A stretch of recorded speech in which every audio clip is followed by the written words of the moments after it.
En los dos temas anteriores, yo creo que nos hemos gozado con la palabra de Dios. Y nos hemos gozado. Créanme que cada vez que yo hablo de esto, yo me lleno de más gozo, de saber que nosotros no somos cualquier pueblo por ahí que apareció. Somos un pueblo muy especial. Y saber que Dios nos escogió para presentar un mensaje tan especial y que nosotros surgimos en el momento adecuado, eso lo llena a uno más de gozo y satisfacción. En mi corazón, por ejemplo, está, yo prefiero cualquier cosa antes que apartarme de este pueblo, apartarme de mi Dios. Para mí, que esto fue lo mejor que me pudo haber pasado. Reconozco que mi iglesia es defectuosa, yo soy defectuoso. Reconozco, hermanos, que tenemos fallas y terribles cosas, pero reconozco que este es el pueblo de Dios. Y sin duda, este pueblo no me va a salvar a mí, pero este es el pueblo escogido de Dios. Y este pueblo ha de terminar la obra, que es lo más importante. Hay unas declaraciones tremendas en Joya de los Testimonios, tomo 3, en la página 406, dice lo siguiente: algunos han sostenido que a medida que nos acercamos al fin del tiempo, cada hijo de Dios actuará independientemente de cualquier organización religiosa. Pero el Señor me ha indicado que en esta obra no hay tal cosa como que cada hombre sea ¿qué? Independiente. Entonces, no se extrañen, hermanos, a medida que se acerque el fin de todo, vamos a notar que cada vez la gente va a tener una tendencia a ser independiente. Yo hago lo que a mí me parezca, lo que yo pienso, yo creo que Dios está conmigo y punto. Esa es la tendencia que va a haber. Cada día va a ser peor. Cada día como que la iglesia se va a atomizar. Cuando digo atomizar, quiero decir se va a reducir a átomos independientes. Entonces notan que es muy claro lo que dice, que a medida que se acerca el fin, algunos dicen que se va a actuar independientemente de toda organización religiosa. Independiente. Entonces, ¿qué dice la sierva del Señor? El Señor me ha indicado que en esta hora no hay tal cosa de que cada hombre puede ser independiente. En las cosas de Dios, no. En sus propios negocios, sí, sean independientes, hagan lo que quieran. Pero en la causa de Dios, no hay tal de que cada quien va a ser independiente. Veamos una declaración más. Dice en Evento de los Últimos Días en la página 52. Sé que el Señor ama a su iglesia, la cual, momento subrayar, no ha de ser desorganizada ni dispersada en átomos independientes. ¿Qué es lo que dice la pluma inspirada? El Señor ama a esta iglesia y esta iglesia no va a ser desorganizada, ni tampoco va a ser dispersada en átomos independientes. ¿Qué quiere decir eso? Átomos independientes. Somos una sola organización. Van a surgir a medida que se acerca el fin del tiempo grupos que se separan y van a decir vamos a actuar independientemente y van a pretender que son usados por Dios. Pero mire lo que dice la sierva del Señor. No existe la menor lógica en esto, ni hay la más mínima evidencia de que ocurrirá tal cosa. Pueden asegurar de que son pueblo de Dios, de que siguen siendo pueblo de Dios, pero ¿qué dice? No hay lógica en esto, ni tampoco hay la más mínima evidencia de eso. ¿Cómo le parece esta casa? El esposo y la esposa se pelearon, dijeron vamos a divorciarnos y ella le dijo pues yo me quedo aquí, agarra tu parte y vete. Y el hombre ni corto ni perezoso arrancó su parte y se la llevó. ¿Qué tal les parece eso? ¿Cuál es el arma favorita? El diablo sabe, dice Apocalipsis 12:12, ay de los moradores de la tierra y del mar, ay. Porque el diablo ha descendido a vosotros sabiendo que tiene poco tiempo. El diablo sabe que este pueblo tenía que haber surgido después de 1798, porque hasta 1798 no hubo profecía realmente, no hubo profetas, porque los siervos de Dios fueron obligados a predicar vestidos de cilicio, estuvieron de luto, la Biblia fue prohibida por 1260 años, de modo que tenía que surgir profeta nuevo. En Apocalipsis 10:11 dice claramente necesario que profetice otra vez. Y el enemigo sabe eso. ¿Ustedes creen que el diablo sabe que estamos en el sexto sello del Apocalipsis o no? Claro, Él sabe que estamos en el sexto sello del Apocalipsis. ¿Por qué? Porque Él se dio cuenta que ya ocurrió el gran terremoto. Él se dio cuenta de la oscuridad del sol. Él se dio cuenta de la caída de las estrellas. Él se dio cuenta de la caída del papado en 1798. Y terrible, Él se dio cuenta de que Cristo pasó del lugar santo al santísimo en 1844 y de que ahí comenzó el juicio.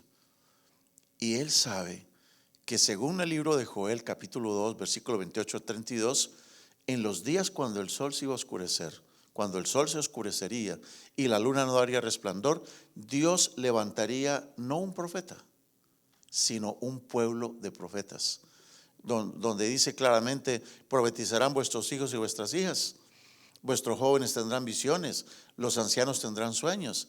De modo que, ¿qué es lo que el diablo hace? Él sabe que este pueblo tiene que permanecer unido. Entonces, ¿cuál es la estrategia favorita del enemigo? Dividirnos. Dividirnos. Porque cuando nos dividimos, estamos mal. ¿Qué dice Marcos 3:25? Si una casa está dividida contra sí misma, pues tal casa no puede permanecer. Si nosotros como casa de Dios estamos divididos entre nosotros mismos, nosotros no vamos a poder permanecer. Eso es muy claro. Entonces, ¿qué creen que va a hacer el enemigo a medida que se acerca al fin de todo? Él sabe que hay un pueblo que tiene que estar predicando el mensaje de los tres ángeles. ¿Qué va a hacer el enemigo? Dividirnos. Simplemente el enemigo nos va a dividir. Entonces, notemos esta declaración de eventos de los últimos días, página 48. Algunos están tomando notas, tómenla. Yo les digo que sí, pero también quiero decirles que todo eso está aquí. Si alguno está interesado en estos materiales, tengo solamente 3 libros conmigo a la salida, hablen conmigo a la salida. Ahí están todas las citas y más de lo que yo podría presentar aquí. Dice en la página 48, oh, ¿cómo se regocijaría Satanás si lograse tener éxito en qué? ¿Cómo se regocijaría Satanás si lograse tener éxito en sus esfuerzos para penetrar entre este pueblo y desorganizar la obra en un tiempo que la organización esmerada es esencial y constituirá el mayor poder para evitar los movimientos espurios y refutar los acertos que no son apoyados por la palabra de Dios? Note lo que es, ¿cómo se regocijaría el diablo? ¿Cómo se alegraría? ¿Cómo se alegraría el diablo si pudiera meterse en esta iglesia y desorganizarnos? Porque sabe que si lo hace, entonces no vamos a tener la capacidad para evitar movimientos espurios, no tendremos capacidad para refutar los acertos que no son apoyados en la palabra de nuestro Dios. Vamos a pasar a la siguiente lámina, si me logran pasar la siguiente lámina. Dice en la página 47, pero yo he puesto estas declaraciones cambiando los colores de las letras con un propósito de destacar algo. Cuando alguien se está apartando del cuerpo organizado, del pueblo que guarda los mandamientos de Dios, cuando comienza a pesar la iglesia en sus balanzas humanas y a pronunciar juicios contra la iglesia, podéis saber que Dios no lo está dirigiendo, está en el camino equivocado. Cuando una persona se atreve a utilizar el púlpito, la radio, la televisión, se atreve a comenzar a atacar la iglesia, esta iglesia que Dios preparó, esta iglesia que Dios organizó, cuando en lugar de estar atacando el error, en lugar de estar predicando la palabra de Dios, todos esos talentos que Dios les ha dado a estos hombres comienzan a utilizar sus habilidades, sus conocimientos para pesar la iglesia, juzgar la iglesia y comienzan a atacar a la iglesia. Dice la sierva del Señor, podéis saber que Dios no lo está dirigiendo. Dios no lo está dirigiendo. Esa persona está en el camino equivocado. Dice Mensajes Selectos, tomo 2, página 449. El Señor ha declarado que la historia del pasado se va a repetir. Se repetirá cuando entremos en la hora final. Hay que proclamar ante el mundo todas las verdades que Él ha dado para estos últimos días. Hay que fortalecer, en lugar de estar dividiéndonos, hay que fortalecer cada pilar, cada columna que Él ha establecido. Ahora, dice en la página 449, no podemos alejarnos del fundamento que Dios ha colocado. Y lo que viene es una cita pavorosa. No podemos entrar en ninguna nueva organización, pónganle el nombre que le quieran poner, pueden llamarla los santos y gloriosos de los últimos días, no importa el nombre que le pongan. No podemos entrar en ninguna nueva organización porque esto significaría apostatar de la verdad. ¿Qué es lo que estamos viendo en los últimos días? Están formando nuevas organizaciones independientes con sus propios presidentes, sus propios secretarios, sus propios reglamentos. Salieron de nosotros y pretenden seguir siendo el pueblo de Dios. Formaron en el momento en que formaron una nueva organización, apostataron ya. Yo no sé si esa declaración sea clara o no sea clara, pero en los 5 sentidos que Dios me dio, yo entiendo que formar una nueva organización es apostatar. Y esa es la condición, hermanos, de los que se separan de nuestra iglesia y forman movimientos independientes, adquieren nombres nuevos y se organizan, forman nuevas organizaciones. Simplemente se llama ¿qué? Apostatar de la verdad. La sierva del Señor tuvo una visión. Y es una visión muy parecida a algo que ocurrió en la historia. En el siglo antepasado, uno de los más grandes, el primer gran barco que se hizo fue el Titanic, ¿se acuerdan? Bueno, pues lo hemos leído porque algunos no estábamos en ese tiempo todavía, no habíamos nacido. Pero ¿nos acordamos de la historia del Titanic o no? Fue un barco impresionante. Se llegó a decir el día de su inauguración, cuando lo inauguraron y lo bautizaron como el Titanic, alguien entre el grupo, creo que fue una dama, dijo: uy, no, este barco es tremendo, ni siquiera Dios lo puede hundir. Y en el primer viaje que salieron de Londres rumbo a los Estados Unidos, yendo por el Atlántico Norte, en el primer viaje el Titanic se chocó contra un iceberg. Y después de que se chocó contra el iceberg, ¿qué pasó con ese barco que ni siquiera Dios podía hundir? ¿Qué? Se hundió. Mis hermanos, el enemigo cree que este barco, que es la iglesia, esta iglesia no fue fundada por hombres, fue guiada, formada por la mano de Dios. Este pueblo surge en el momento preciso y surge solamente porque había que proclamar un mensaje preciso. El mensaje de los 3 ángeles, ese mensaje que habla de cosas que nadie sabe, ese mensaje que las iglesias hoy en día no conocen ni predican. Fuimos levantados para predicar ese mensaje. El enemigo va a intentar hundir este barco, pero yo quiero decirles, hermanos, en el nombre del Señor, que este barco no se va a hundir. Este barco no se hunde y no se va a hundir, aunque los que estemos allí, los marineros, seamos deficientes y nos mareemos y nos salgamos del barco y nos caigamos del barco. Puede pasar lo que pasa a este barco, hermanos, este barco no se va a hundir. ¿Por qué? Denme una razón sencilla y simple. ¿Por qué no se va a hundir? Porque el capitán de este barco todavía está en el barco, hermanos. Él está todavía en este barco. Y él aparentemente duerme, como que no está haciendo nada. No, él no duerme. Simplemente él está tranquilo, reposa tranquilo, porque nuestro capitán sabe que él está allí y que este barco no se va a hundir. No se va a hundir, hermanos. Intente el enemigo lo que vaya a hacer. Pero mire, la sierva del Señor tuvo una visión muy tremenda. Ella vio que íbamos en un barco y de pronto el vigilante, el vigía, el que iba en el barco en la parte alta, se dio cuenta que delante del barco había un iceberg. ¿Qué es un iceberg?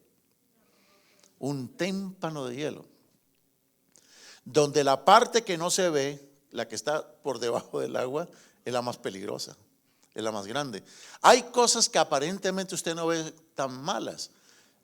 Por fuerita se ve, pues no, pero mire, son consagrados, predican la palabra de Dios, están unidos, qué maravilla.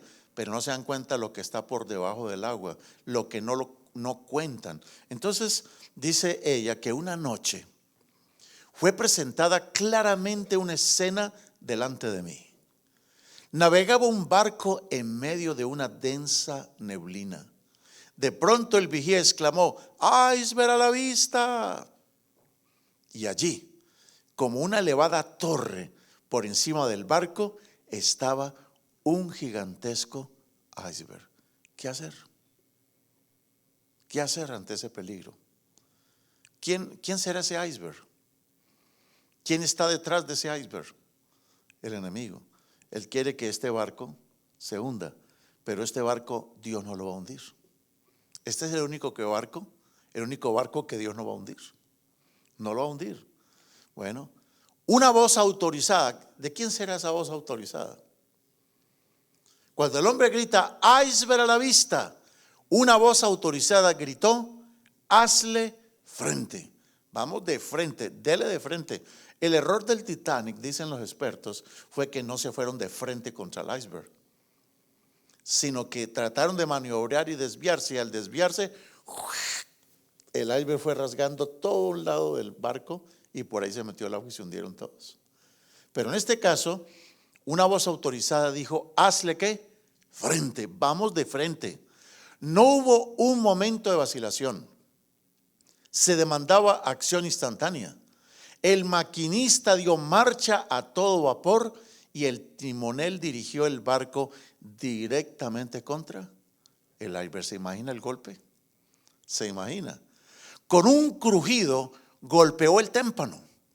Hubo una terrible sacudida y el iceberg se rompió en muchos pedazos que cayeron sobre la cubierta con un estruendo semejante al trueno. Los pasajeros fueron violentamente sacudidos por la fuerza de la colisión, pero no se perdieron vidas. El navío se dañó, pero no sin remedio.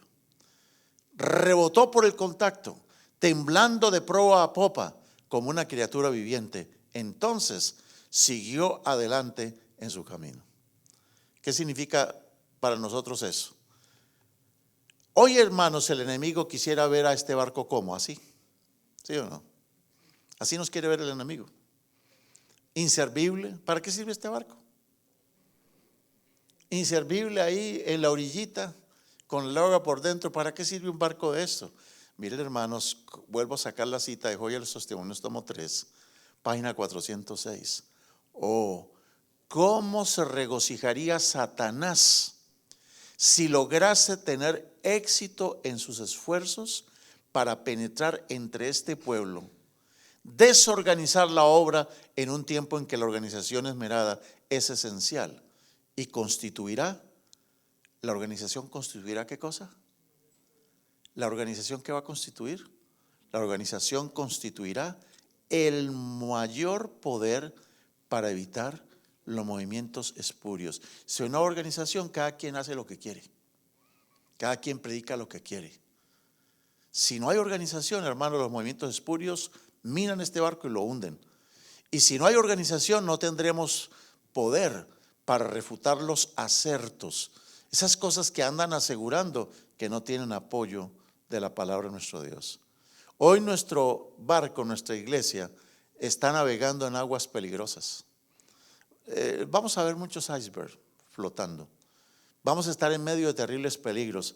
¿Qué debemos hacer como iglesia organizada cada vez que se levanta un individuo independiente, un iceberg? Porque los icebergs flotan independientes, ¿o no? Los icebergs flotan independientes.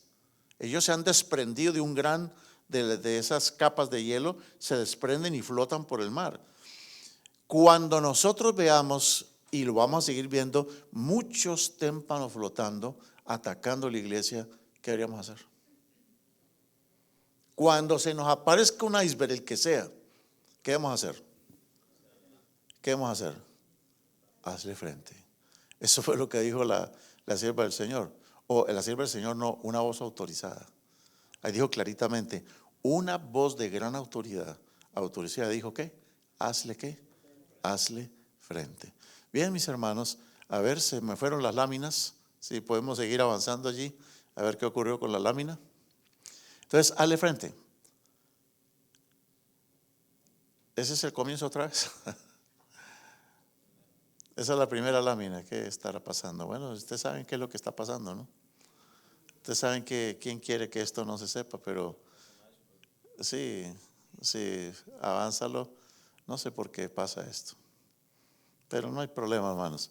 Bueno, el enemigo dice, voy a desaparecer esta iglesia, lo voy a hundir, pero ¿qué dice el Señor? No, no lo va a poder hundir. Mire, cuando la iglesia surgió en el año de 1844, esta parte es muy importante que la entendamos para saber que la razón de toda esta serie de cosas. Mire, cuando la iglesia surgió en una época en que se comenzó a predicar Apocalipsis 18:2. Ha caído la Gran Babilonia. ¿Quién era la Gran Babilonia en 1844? Miren, no existía tal iglesia adventista, no había iglesia adventista en 1844. Desde 1840 comenzaron a predicar, e incluso antes comenzaron a predicar que Cristo iba a venir a la tierra. Y comenzó a producirse un relevamiento entre las iglesias de Norteamérica. ¿Qué iglesias habían en Norteamérica en esos años? Solo iglesias que protestantes. Entre los metodistas, presbiterianos, bautistas, luteranos, wesleyanos, entre todas estas iglesias comenzó gente a empezar a creer en la venida del Señor Jesús. Todo el mundo creía que Jesús venía, pero la diferencia estaba en que durante la época de este arrebatamiento se empezó a enseñar de que Cristo vendría antes de los 1000 años de paz. Esa fue la gran diferencia, porque todo el mundo creía que Cristo sí iba a venir, pero sería después de 1000 años. Pero esta gente comenzó a decir, no, es antes de los 1000 años. Y estaban firmes, ¿por qué razones? Porque habían visto las señales del sexto sello.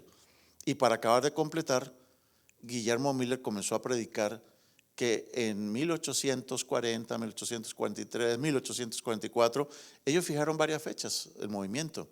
Pero ellos decían, la profecía de los 2300 años se está cumpliendo en nuestros días. Viene la purificación del santuario. Ellos pensaban que era la purificación de la tierra con la venida de Cristo. Cuando eso ocurre, en todas las iglesias, ellos se reunían en distintos lugares, rentaban locales por distintas ciudades. Allí se reunían para escuchar las explicaciones de Guillermo Miller sobre la profecía de los 2300 días. Las explicaban. Comenzó el celo entre las iglesias protestantes de los líderes por los hermanos que estaban yendo a las reuniones de los mileritas. Ya comenzaron a llamarlos como mileritas y comenzaron a prohibirle a los miembros de las iglesias protestantes de que fueran a esas reuniones. Y como los hermanos no obedecían, entonces comenzaron a borrarlos de las iglesias. Alguien dirá, eso es lo que está pasando hoy en día. Eso es lo que quisieran comparar con eso, pero un evento muy distinto, muy distinto. Nosotros por lo menos estamos predicando esa verdad. Cristo viene y viene pronto.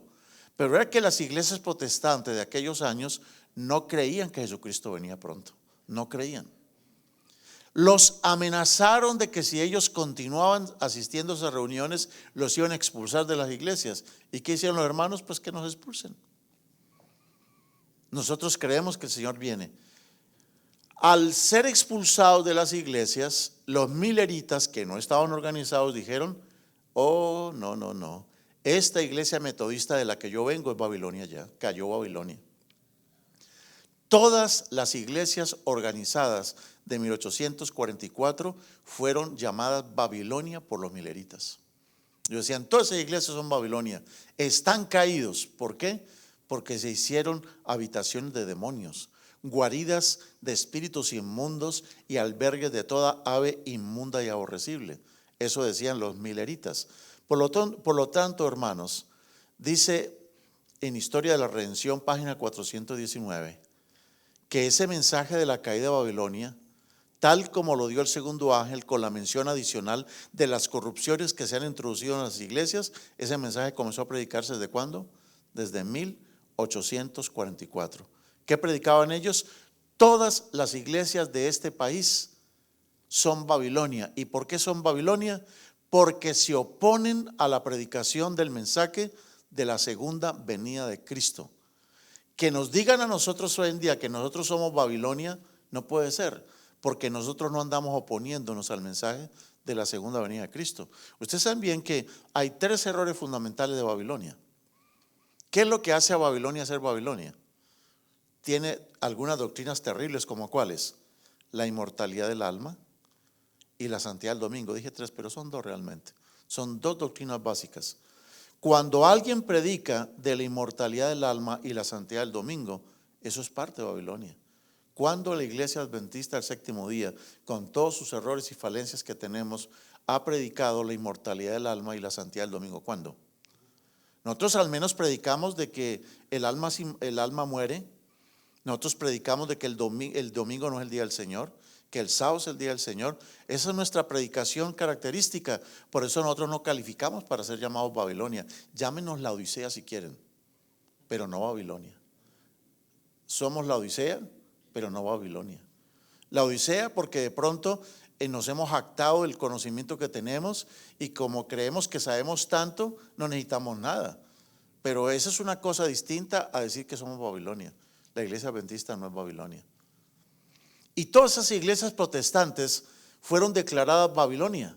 De modo que los hermanos se salieron de esas iglesias y dijeron: estas iglesias son Babilonia, simplemente porque se han opuesto al mensaje de Dios. Y por eso ese mensaje Apocalipsis 18:4 se convirtió en el mensaje bandera de todos los mileritas. Los mileritas decían: sálganse de esas iglesias, sálganse de esas iglesias. ¿Por qué?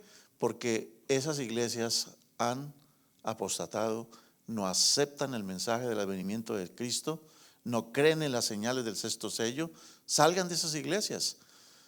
Y dice: salid de ella. Por eso dice Apocalipsis 18:4: salid de ella, pueblo mío, para que no seáis partícipes de sus pecados, ni recibáis parte de sus plagas. Eso es lo que dice entonces Apocalipsis 18, el versículo 4. Dice en la página 420 de Historia de la Redención lo siguiente: la luz derramada sobre los fieles penetraba por doquier. Y los que estaban en las iglesias, si tenían alguna luz todavía y no habían oído ni rechazado los 3 mensajes, obedecieron a la exhortación y abandonaron las iglesias caídas. Esto es importante que lo entendamos. Todavía no existe iglesia adventista, no existe. Pero en 1844, cuando comienzan a darse cuenta que en las iglesias populares, las iglesias que dominaban este país, rechazan el mensaje de los 3 ángeles. Ojo que eso es clave, hermanos. ¿Qué es lo que hace a alguien ser Babilonia o parte de Babilonia? El rechazo del mensaje de los 3 ángeles y el enseñar las doctrinas terribles y nefastas como la inmortalidad del alma y la santidad del domingo. De modo que los hermanos mileritas, cuando vieron que en sus iglesias se rechazaba el mensaje de los 3 ángeles, se salieron de las iglesias, se apartaron de las iglesias. ¿Tenemos nosotros esa justificativa para salirnos de la iglesia hoy en día? No. El Señor no le dice: como la iglesia está tibia, es miserable, una iglesia pobre y desnuda, sálganse de esa iglesia para que no participéis de sus pecados. Eso no dice el mensaje a la iglesia de la Odisea. Le dices: ¿qué cosa? Ábreme la puerta, yo voy a cenar contigo. He aquí que si tú no cambias, yo te voy a vomitar de mi boca. Pero nunca hay un mensaje tal como: sálganse de la iglesia de la Odisea, porque la iglesia de la Odisea apostató. No, la iglesia de la Odisea no ha apostatado. La iglesia de la Odisea tiene un problema, y es que nos hemos dormido sobre los laureles. No estamos comprometidos realmente con el Señor como debería ser. No hacemos la obra que hay que hacer. No andamos predicando el mensaje que deberíamos estar predicando. Es un estado tibio, peligrosísimo. Y donde Dios nos amonesta a comprar oro para ser rico realmente, que es la fe que obra por el amor. Donde Dios nos amonesta a vestirnos de ropas blancas, que es el carácter de Cristo Jesús. Y a ungir nuestros ojos con colirio, un símbolo del discernimiento espiritual, que solo viene cuando el Espíritu Santo domina el cerebro de una persona. De modo que los hermanos mileritas, al ver que las iglesias populares rechazaban el mensaje, se salieron. Nadie se imaginaba que esta iglesia se iba a organizar. O esta iglesia no, que este movimiento se iba a organizar. ¿Por qué se organizaron? ¿Por qué nos organizamos como iglesia adventista? Saben, hermanos, que los mileritas, había mileritas de toda clase. Había mileritas del primer día, mileritas unos poquitos del séptimo día. De hecho, la mayoría de los mileritas no creían que el sábado era el día del Señor. La mayoría de los mileritas no creían incluso que Jesucristo era Dios. No creían en la Trinidad. Ellos tenían sus propias creencias que bautistas, metodistas, anglicanas, luteranas, wesleyanas, eran algunos arrianos, semiarrianos, eran terribles. Había una mezcla terrible de mileritas de creencias tan tremendas. Dice en la página 26 de Testimonios para los Ministros, que a medida que nuestros miembros fueron aumentando, porque fueron aumentando, hermanos, resultó evidente que sin alguna forma de organización, ¿qué habría? Gran confusión, y la obra no se realizaría ¿cómo? Con éxito. A medida que la iglesia, ¿qué? La iglesia no, que los miembros fueron ¿qué? Aumentando. Se dieron cuenta de que sin ningún tipo de organización no se podía. Dice en la página 26, sin embargo, había un fuerte sentimiento entre nuestros hermanos en contra de organizarse. Dice, no, ¿cómo así que organizarnos? ¿No salimos de las iglesias organizadas? ¿Cómo es que vamos a caer en el mismo error de ellos? Es que el problema de Babilonia no es que esté desorganizada u organizada. El problema es lo que enseña. Pero jamás ser organizados es un error. Jamás. Entonces dice acá, los adventistas del primer día eran enemigos de la organización. Y para variar, la mayor parte de los adventistas del séptimo día también tenía las mismas ideas. O sea, había un sentimiento antiorganizacional entre adventistas del primer día y adventistas del séptimo día.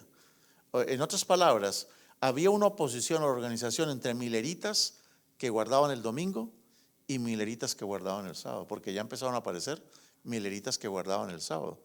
La primera persona, según la historia denominacional, milerita que guardó el sábado fue una mujer llamada Raquel Preston. Esta mujer era bautista del séptimo día. Y ella fue la que trajo el mensaje del sábado, y por allá José Bates, el capitán José Bates, escuchó del sábado y dijo, ¿cómo es esto? Él fue el que aceptó el mensaje del sábado y lo trajo y se lo enseñó a Jaime White, a Elena White, que ellos no guardaban el sábado. Ellos eran metodistas, guardaban el domingo. Y le pasó una noche entera para explicarles de que el sábado era el día del Señor, y la sierva del Señor aceptó el sábado. Y después Dios se lo reveló en una visión. Pero no había muchos que guardaran el sábado. Pero de todas maneras, fueran mileritas del primer día o del séptimo día, no estaban de acuerdo con la organización.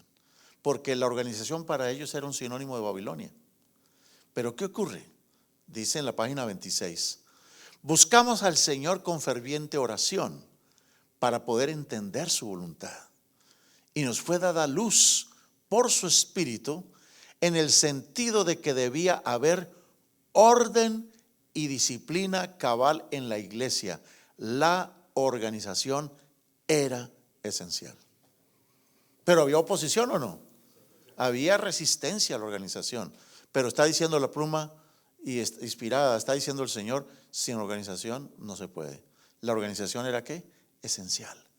Tuvimos, dice en la página 26, testimonios para los ministros. Hermano, es que importante que entendamos cómo fue que comenzó todo esto, ¿o no? Cuando nosotros no entendemos nuestras raíces, cómo comenzó esto, no valoramos lo que tenemos hoy en día.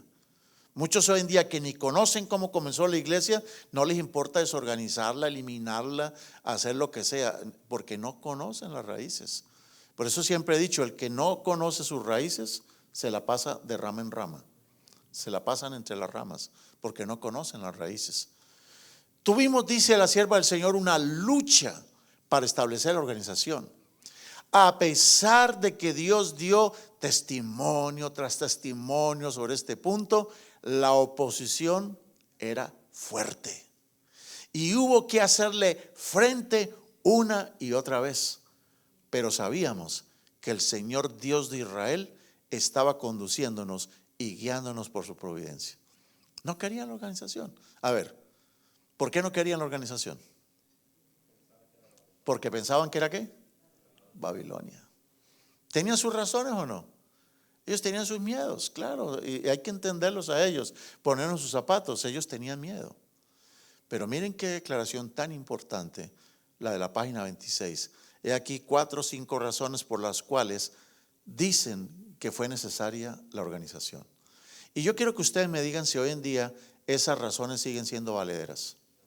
Dice, la organización era indispensable para Número uno, proporcionar sostén al ministerio. ¿Era importante o no? Hermanos, cuando no había organización, el hermano que mejor hablaba y el hermano que tenía más influencia se apoderaba de una iglesita por allá en el pueblito de Rock, por decir, el pueblito de La Roca, y allí estaba en esa iglesia.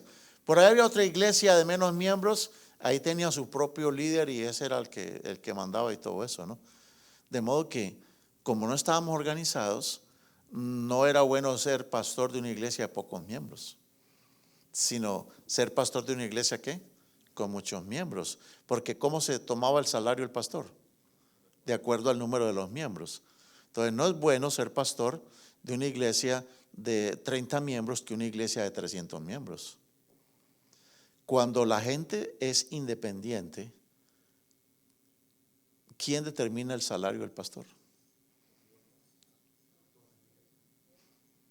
Pero en el sistema de organización que se implantó, el pastor de la iglesia de 30 miembros iba a ganar lo mismo que el pastor de la iglesia de 300 miembros. De modo que se acabó la competencia por tener la iglesia más grande. Era lo mismo.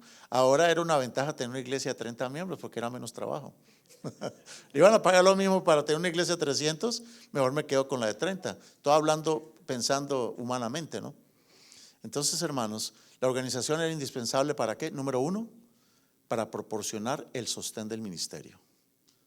Número dos, para dirigir la obra ¿en dónde? En nuevos territorios. Número tres, para proteger tanto a las iglesias como a los ministros de los miembros indignos. Yo cuando trabajaba como secretario ministerial de una asociación en Sudamérica,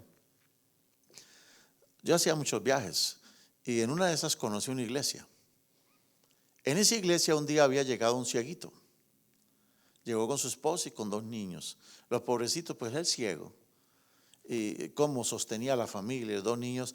A los hermanos les dio pesar de ver esta familia, pobrecitos. De modo que dijeron, bueno, pues en la parte de atrás de la iglesia tenemos un cuartito, ¿por qué no se lo adecuamos para que mientras ellos a ver cómo se estabilizan, ellos vivan allí? Y el cieguito se estableció allá en el cuarto de atrás de la iglesia, junto con su esposa y sus 2, 3 niños. Y fueron pasando los años. Y pasaron los años. Y los hipotes crecieron. Los chamacos crecieron. Y pues el ciego pues no creció más, él siguió envejeciéndose. ¿Saben en qué terminó la historia? Él un día le cambió las guardas al templo y no quiso abrir la iglesia a los hermanos. Se adueñó del templo. Y por posesión, ¿cuántos años llevaba viviendo allí? 15, 20 años viviendo en la iglesia, a costillas de los hermanos.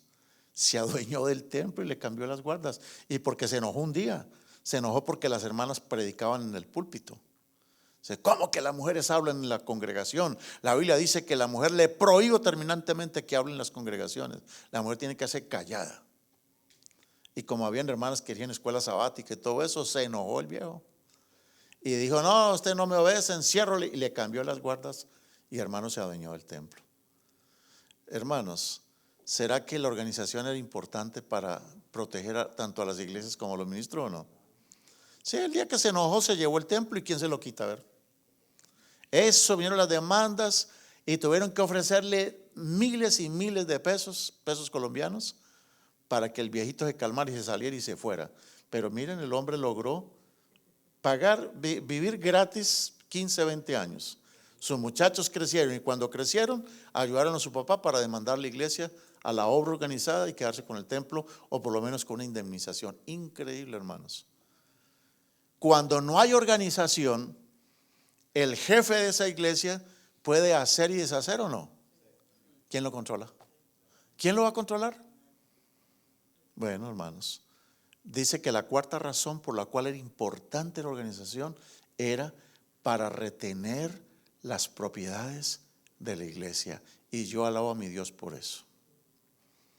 Si no hubiera una organización y se compra un terreno, se edifica un templo, ¿a nombre de quién se hace el templo? Si no hay una organización, ¿a nombre de quién se hace el templo? Carlos Quintana. Y yo voy a firmar las escrituras, yo saco mi propia personería jurídica, mi permiso, organización sin ánimo de lucro, y la propiedad queda a mi nombre. Y es que, hermano, lo que le estoy contando ha pasado y superpasado cuando se estalló un movimiento revolucionario dentro de la iglesia adventista en Sudamérica. El dirigente de esa organización dijo: yo voy a poner una institución educativa en el campo. Y los hermanos pueden venir a trabajar la tierra, vamos a vivir estilo comunista, estilo socialista, todos para todos. Y todos venían, trabajaban 5 o 6 años en la tal finca o en la tal hacienda o en ese lugar. Y cuando a los 6 años se quería retirar, ok, Dios lo bendiga, váyase. No podían reclamar nada porque eso estaba a nombre de la organización. ¿Cuál organización? Esa organización de sostén propio, independiente, que tenía un dueño. De modo que todos trabajaban, sí, comían todos los días. Recibían clases de naturismo, clases de Biblia, cómo dar masajes, disque médicos misioneros. Y todo lo que se producía era para esa organización de sostén propio. Cuando los hermanos salían, los pobrecitos salían como entraron. ¿No quieres seguir acá? Vete, gracias, Dios te bendiga. Pero no se podía llevar ni un palo siquiera. Hermanos, ¿era necesaria la organización o no? Aquí, hermanos, gracias a la organización, las propiedades no se hacen a nombre de un individuo o de 2 ancianos de una iglesia. Ni siquiera las cuentas bancarias se ponen a nombre de un individuo. Todo va a nombre de la organización. Y cuando alguien se revela, ok, si te revelas, vete, pero el templo no es tuyo. El templo pertenece a la, ¿qué? Pero ellos no pusieron ni un ladrillo. Pero tú tampoco pusiste todos los ladrillos, de modo que te quejas. Se creen los dueños de los edificios porque quizás colaboraron durante 2 o 3 años a edificar, dieron sus aportes, pero hermanos, nosotros cuando damos las ofrendas, son ofrendas, no son aportes. No somos parte del negocio, no. Hermanos, era necesario organizarnos para retener las propiedades de las iglesias. ¿Ustedes parece que eso es sabio o no es sabio? ¿Eso era sabio o no era sabio? Bueno, quinto, era necesario organizarnos para la publicación de la verdad por medio de la prensa y para muchos otros objetos. ¿Era importante la organización para la publicación de la verdad o no? Sí, cuando hay una organización se controla qué es lo que se va a publicar, pero cuando no hay una organización, cada quien publica lo que se le venga en gana.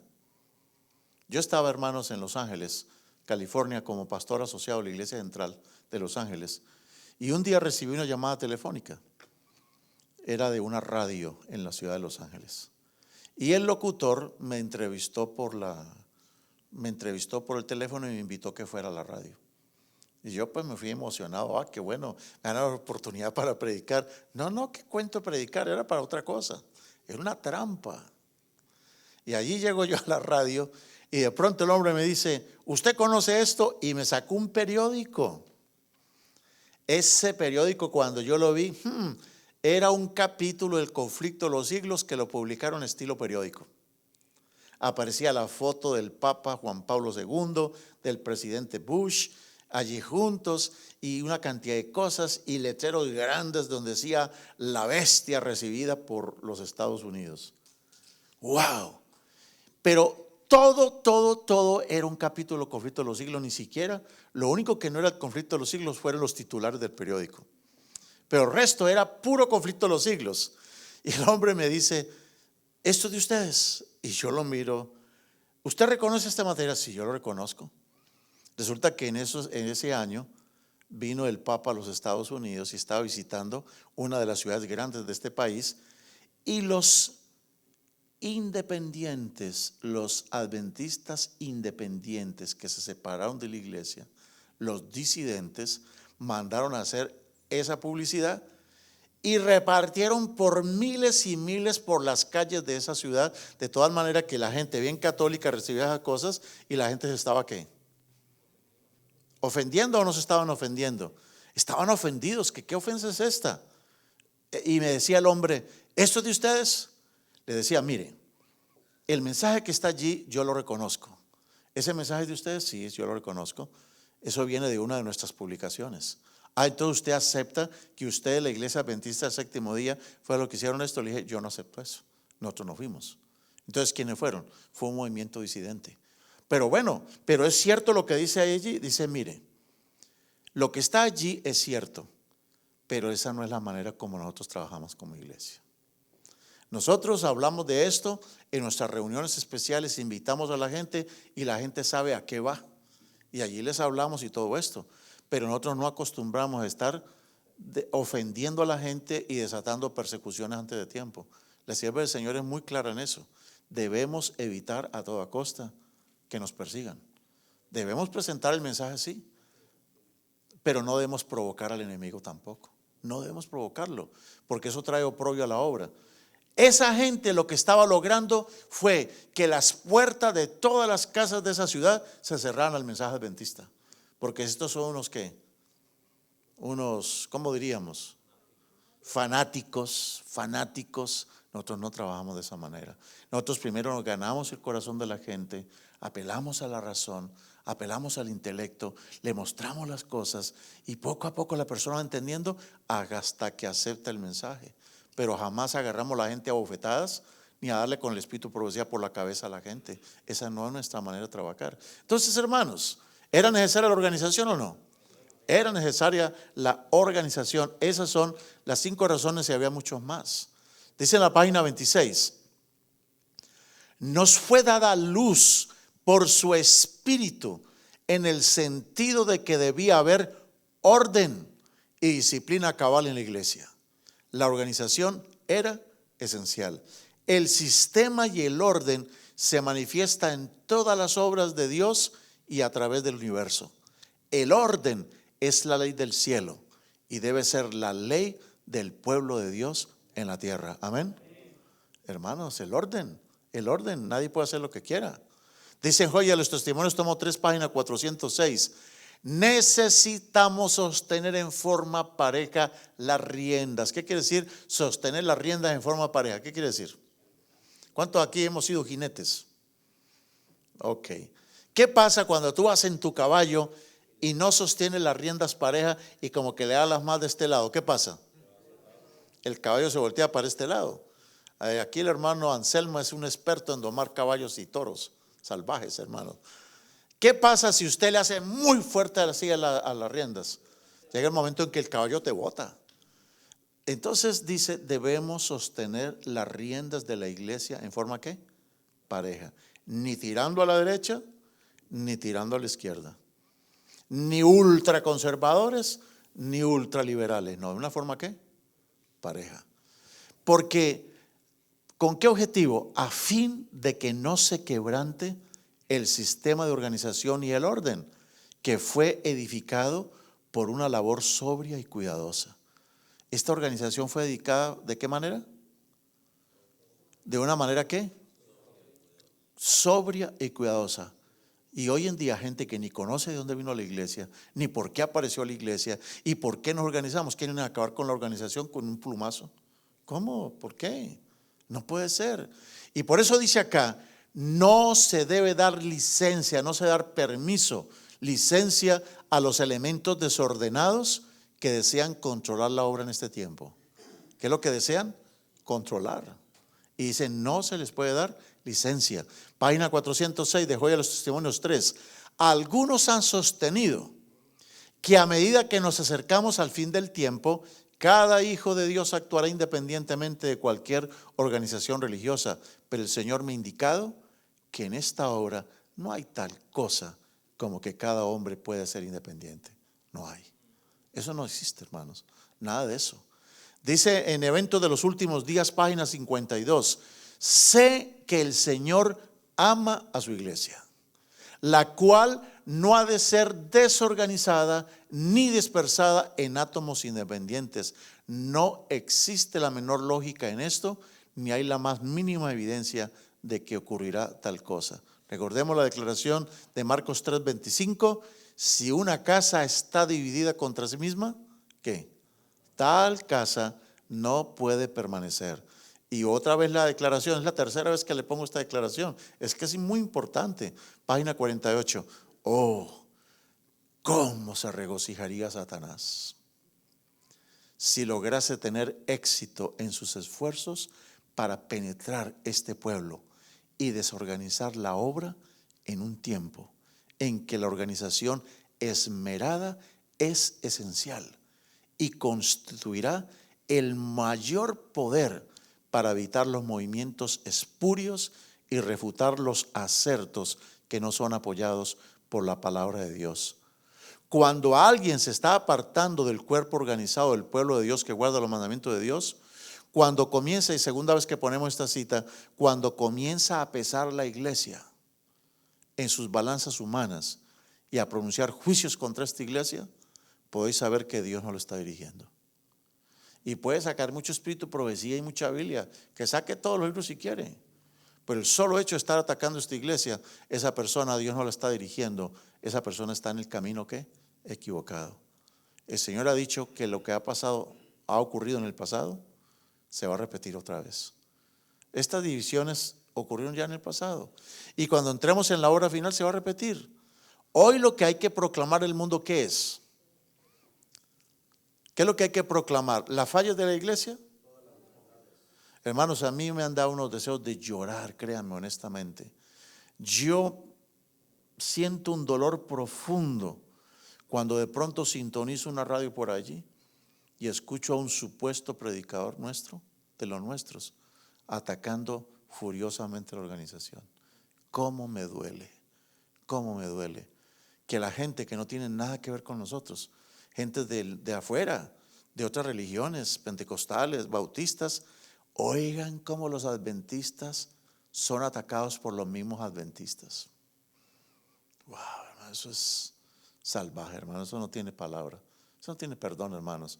El Señor ha declarado que esa historia se va a repetir. Hay que proclamar ante el mundo todas las verdades que Él ha dado para estos últimos días. Hay que fortalecer cada pilar que se ha establecido. Ahora no podemos alejarnos del fundamento que Dios ha colocado, no podemos entrar en ninguna nueva organización. Así le pongan los nombres más bonitos, que de los 3 ángeles. Nadie es de los 3 ángeles porque le quiso poner los 3 ángeles, o que del 7º día, nada de eso, hermanos. Porque entrar en una nueva organización es ¿qué? Entrar en una nueva organización, ¿qué es? ¿Qué significa? Significa apostatar de la verdad. Hoy cuando nuestra iglesia va rumbo hacia la playa celestial, hacia la Nueva Jerusalén, cuando vamos hacia el mar de cristal, ¿qué es lo que más tenemos que hacer como pueblo? Hermanos, no podemos permitir que la tragedia del Titanic pase con nuestra iglesia. No podemos dejar que la iglesia sea hundida de ninguna manera. Recordemos que Cristo es nuestro capitán y que esta iglesia defectuosa va a llegar a puerto seguro. Esta iglesia va a llegar al mar de cristal, hermanos, y allá pondrá sus anclas en el mar de cristal y nos bajaremos a caminar por esas calles de oro y junto al árbol de la vida, hermanos.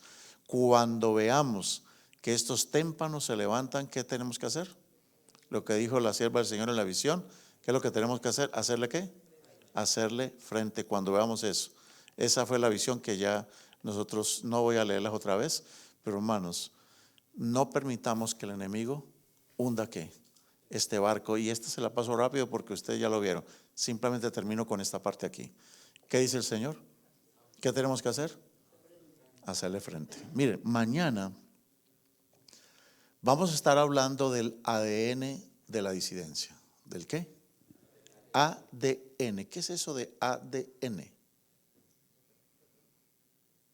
¿Qué es el ADN? ¿Toda persona tiene su propio ADN o no? Uno puede estar muerto y reducido puros huesitos por allá y todo eso, y si agarran un pelo del cadáver del esqueleto, porque saben que lo único que sigue creciendo después de muerto es el pelo. ¿Sabían eso o no? No, pero los pelos se alargan más. Si a una persona que murió le sacan un pelo, ¿le pueden encontrar el ADN de la persona o no? Sí. El ADN es la característica, es lo que identifica a una persona. Cada quien tiene su ADN. ¿Saben ustedes que la disidencia tiene su ADN? Mañana hablaremos de la A, de la D y de la N No importa cómo se llame la disidencia, no importa, todos se parecen en el ADN. Tienen las mismas tres características. Bueno, hermanos, terminemos poniendo de pie. ¿Y qué vamos a decirle al Señor? ¿Qué vamos a decirle? ¿Vamos a darle gracias a Dios o no? A ver, ¿por qué deberíamos darle gracias a Dios ahorita en oración? Dígame, ¿por qué darle gracias a Dios? Por los icebergs. Okay. Pero algo más, a ver, ¿por qué darle gracias a Dios? ¿Qué más? Darle gracias a Dios, ¿por qué? De lo que hemos estudiado esta noche. Por la organización, porque fuimos organizados como un pueblo. Y esta organización no es el Espíritu Santo. Ojo que no. El orden y la ley no es el Espíritu Santo, pero es una ley del cielo. Dios trabaja como en orden, y Dios quiere que este pueblo trabaje como ordenadamente. ¿Ustedes creen que un ángel de pronto un día dice: hoy no voy a trabajar, me voy para otro lado? ¿Será que los ángeles están organizados para trabajar o no? ¿Y será que ellos dan reportes o no? ¿Quién fue el que no quiso tener un orden? Satanás. Él no le gusta la organización, no le gusta seguir direcciones, no le gusta seguir órdenes, quiere ser independiente, y eso no se puede permitir. Vamos a ponernos de pie, hermanos. Hoy vamos a salir más temprano porque mañana voy a aprovechar para demorarme más. Entonces vámonos tranquilitos esta noche, no nos trasnochemos. Pero hermano, mañana el tema va a ser muy súper importante. Vamos a hablar de las tres características del ADN de la disidencia. Pero la vemos al Señor. Vamos a orar. Señor, te damos gracias porque este es un pueblo que surgió en el momento preciso. No surgimos por una disensión de las iglesias. Nosotros surgimos porque era necesario predicar todavía este mensaje al mundo. Pero ¿cuál mensaje? No cualquier mensaje. El mensaje de los tres ángeles. El mensaje de que la hora de su juicio ha llegado. El mensaje de que todavía Dios es el creador de los cielos y de la tierra. Señor, te damos gracias porque somos un pueblo de profetas, un pueblo de gente visionaria, de personas que tendrán sueños como José. Aunque nos llamen soñadores, no nos importa. Señor, tenemos una misión, tenemos una tarea, somos privilegiados, somos embajadores tuyos en esta tierra, y no vamos a permitir que nada ni nadie nos divida, porque el mundo conocerá que tú nos enviaste, de que Cristo vino a la tierra, cuando estemos todos como un solo pueblo. Reprende al enemigo, Señor, y ese que intenta ponernos iceberg en el camino, repréndelo, Señor, y ayúdanos a ser firmes de propósito y hacerle frente a todo aquello que represente destruir esta iglesia que con tu sangre limpiaste y que sobre tu roca edificaste. Llévanos con bien a casa con tu santa bendición que dice: Jehová te bendiga y te guarde. Jehová haga resplandecer su rostro sobre ti y tenga de ti misericordia. Que Jehová alce a ti su rostro y ponga en ti paz. Amén. Amén. Siéntese, por favor.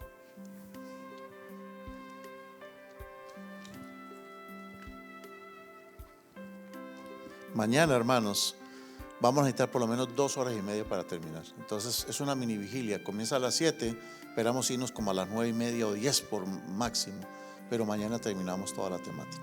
Entonces vamos a casa con bien ahora.